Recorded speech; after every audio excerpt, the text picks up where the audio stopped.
Hello, everybody out there in the internet. This is chatting with TKKN for May 2011. So yeah, we're gonna talk about like what I've been playing, but instead of like covering everything since the last like straight up chatting with TKKN video, which should be like months ago, I'm just gonna be like whatever. Not worry about like the interim period of like when my computer just like died on me. So it's like F it and just talk about like stuff from like last month in April or yeah April. So whatever. And like the stuff I've been playing for like my monthly like game queue or my game like game of the month type of deal, which I'm trying to keep up with and like not.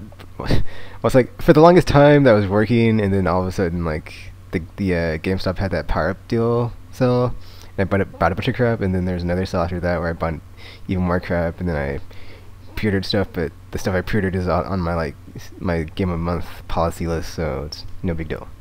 We gotta begin. Let's see. So, beginning of the year, January, Mass Effect 3. I mean 2. I'm sorry, Mass Effect 2. Yeah, I wish Mass Effect 3 was out.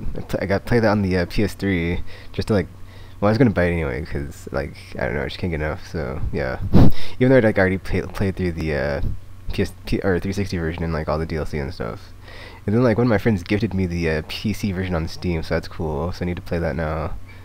So I'm like on my list of stuff to do over the summer is play through the PC version of Mass Effect with my shepherd on there, who is like, I think he hasn't even left the Citadel yet. Like he's done all the side quests on the Citadel though, but he is still like about to get on the Normandy for the first time and be like, all right, let's do this. Let's take down Saren. So there's that to look forward to. And then like Mass Effect 2 is like, yeah, it's a good game, but if you have a PS3, I'd say like you're not getting like the full experience if you just play the PS3 version and like not the like the PC or 360 version, because like you're missing out on like so much of like the story content and continuity and just the character development and story arcs that like over arc and interconnect and everything. So it's like, yeah, it's a good game, but you'll be like, it's not like, it doesn't do a good job or do a good enough job, in my opinion, of like filling in the gaps of like Mass Effect 1, here's what you missed. Because like the interactive story comic or whatever, that's BS. Like I'm gonna upload that because I was like, man, this is whatever. Like it's just like so, it like skims out on the details. It's like an OVA of like Mass Effect the game, which is like, well, that's like an OVA is like an anime when it's like a straight to video of like condensing of like a series, and like it's like they try to get like like a 90-minute movie, which is sometimes it's awesome like Samurai X, sometimes it's terrible, but yeah.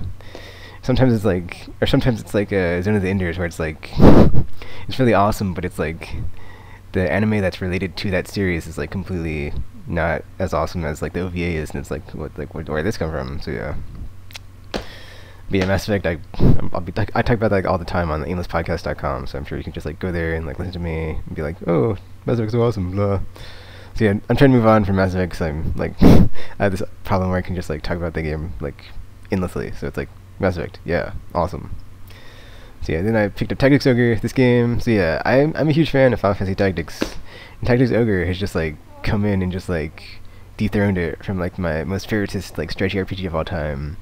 Cause like, see, in Final Fantasy Tactics, like both the PS1 and like the PSP version, like the balance is like not really there. You can like break the game and like have super like strong characters and just like roll through the game and just like be untouchable until like maybe like the final dungeon, and like it's ridiculous. And then like I've only played like a bit of Disgaea because it's not really my type of game, because like I prefer this style and like Formation 3, which I've recently been playing, which is awesome by the way as well, where it's like you're like on a grid, you have your characters, you've developed them like in a specific way, you just have to like fight it out and be like, alright, these are the tactics I'm using, and like these are the strategies I'm using. I'm gonna like have my healers in the back, my melees in the front, and like range characters behind them to like have like a united front and just destroy our enemies. And then like, so yeah, games like that I like prefer over the like, you know, like that. And oh yeah, Vandal Hearts, that's it. That's another like strategy RPG where it's like a bunch of different like classes like in a party that you use as a unit to you know, win the battle. So yeah, Tactics Ogre, I have this like video on my page where I'm like gushing over it, so it's like, no, I don't think I need to like go too in depth, but it's basically just like so balanced, and like everything is just like works so well that there's like a few like like nitpicks like the range units like after a while, like after you've played the game for a while and like leveled up your archers, they kind of feel overpowered, but it's like they aren't overpowered against everything because beast units can like just destroy in that game, and like they like yeah, like it's so cool because like you can have like one unit that's like super awesome against like, you know, whatever other unit. It's like it's kind of like rock paper scissors, I guess I'll like describe it, because it's like you have like a archer versus like a magic user character, and like they have no armor, so they like just destroy them from range, like if they just target them. But like if you throw them up against like some other like type of enemy unit, and like, oh, another thing that like matters is like the skills that they have. So it's like if you have like a knight and he has like deflect or skill or some like there's some skill, I think it's like deflect, and they can like deflect like arrows or whatever. Like it gives them like a bonus chance to do that. So it's like they get like buffs and like bonus skills that can like help them be more defensive or offensive against like a certain class. So that's cool. Because like for the longest time I would like go into battles and like if there's a beast unit on the field, I'd be like, oh crap, because we're about to get our face kicked in, and then like I had to like make one of my units a dragoon, who are the anti beast units or anti beast unit class in that game. So it'd be like after I had to like invest like a ton of time in that character though, because and it was like worth it too, like, which was awesome because like the payoff was like now like at the beginning of the game I was like struggling against beast units, but like by the end of the game it's like I just like sent my dragoon in, and I like he was like just like one dude, so it's like, and like his skills he had was like, okay, besides like just being awesome against like beast units and like having really good anti beast unit abilities, he also had like this buff that would it would increase increase the like damage to beast units to his friendly units like within that were like adjacent like 2 tiles. So it's like if they're like 2 tiles away, like everybody would just gang up on like a beast unit and be able to do pretty good damage if they're all like melee characters or whatever. So that'd be pretty cool. But yeah, Tactics Ogre. It's amazing strategy RPG. I put up a couple of videos of it. I might like do like a gameplay video. The only thing is like since it's like through component and I don't have HDTV, I can't like do a. There's gonna be like a bit of input lag because I'll like be playing it and like waiting for like the like input lag on the capture device to like go through like as I'm playing, so it won't be as like smooth in real time like it should be. But whatever, it's still awesome. And then like so yeah, January is Mass Effect 2, and then I believe Tactics Ogre came out like February 22nd. So yeah, and in March I was gonna get a Deus Ex Human Revolution, but got delayed until freaking August, so sad face. But I have it pre-ordered, so when it comes out in late August, then I'll be picking that up. And now I'm playing Portal 2, which is like burning my brain with the amount of just like, 'cause Portal 1 I put that playthrough up, I tried to get it up before like Portal 2 came out. I think I got like the day of or whatever, so yeah. And then like yeah, this game is like just yeah, just like it's like putting Portal 1 into a rocket and just like shooting it into space and just like going into like a whole completely like different solar system. Because it's like, man, they like, okay, the first set of test chambers I'll give you are like some are pretty easy, but as you get farther and progress to like I guess like until 17 and 18 I was like I wasn't breezing through, but like some of them I had to like think more. But it definitely like bakes your noodle more than like Portal 1. And then like 17 and 18 totally had me stumped. I was like, man, I'm not gonna like give away like the solution or anything, but yeah, 17 and 18, those two test chambers, because I was like, man, I'm just like stumped. Like, how do I man. But like it's just like so refreshing to like play this, because I had a Call of Duty, and I think like yeah, like Call of Duty is like the only first person shooter I play now, because basically it does like it gets the job done better than like any other game in the genre. So it's like, why play anything else? It's like Homefront, no thanks. Battlefield, no thanks. So yeah, it's like yeah, maybe just be like a 5-hour roller coaster ride of woo, shoot stuff, blowing up explosions, woo, and at least like but like the online has like the hooks to where okay, maybe like okay, I might have to like get into this in like the second part of the video, but basically like Call of Duty to me is like it does a good enough job of like having a, I guess it does actually doesn't, but like whatever, it's like that's what like the thing is, like with the like I'm kind of like not buying them anymore, because like after Black Ops I'm like, I'm done, like whatever, like even if like this year is supposedly Modern Warfare 3, I'm like whatever, I don't care, because it's like I don't want to like spend $60 and then like play a game for like 5 to 6 hours and like, oh, I'm finished with the campaign, and then like go into the multiplayer and like it's really like never to me it's like it's like never worth it to just prestige after I get to the like level 55 or 60 or whatever, and just it's like, okay, I've got the highest level, I don't need to restart and get another class